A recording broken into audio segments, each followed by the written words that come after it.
Cockroach Janata party వ్యవస్థాపకుడు Abhijit దిప్కేపై BJP తీవ్రంగా మండిపడింది. దేశంలోని యువతను కొన్ని శక్తులు ప్రతికూల రాజకీయాల వైపు మళ్లించేందుకు కుట్రలు పన్నుతున్నాయని బీజేపీ జాతీయ అధ్యక్షుడు నితిన్ నబీన్ ఆరోపించారు.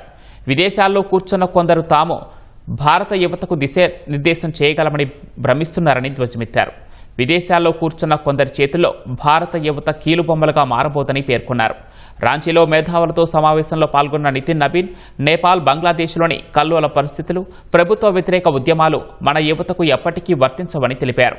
ఇక్కడి వారు క్రమశిక్షణతో దేశాన్ని నిర్మిస్తారని, కృషితో 2 లక్షల స్టార్టప్లను ఏర్పాటు చేశారని బీజేపీ చీఫ్ కొనియాడారు. ప్రధాని మోదీ నేతృత్వంలో వికసిత్ భారత్ 2047 లక్ష్యంగా దేశం ముందుకు సాగుతోందని, 12 ఏళ్లలో 25 కోట్ల మంది ప్రజలు పేదరికం నుంచి బయటపడ్డారని వెల్లడించారు. 80 కోట్ల మందికి ఉచిత రేషన్, 54 కోట్ల జన్ధన్ ఖాతాలు, 3 కోట్ల మంది మహిళలకు లఖ్పతి దీదీ, 10 కోట్ల ఉజ్వల గ్యాస్ కనెక్షన్లు, 12 కోట్ల మరుగుదొడ్ల నిర్మాణం ఇలా ఎన్నో పథకాలను అందిస్తున్నట్లు తెలిపారు.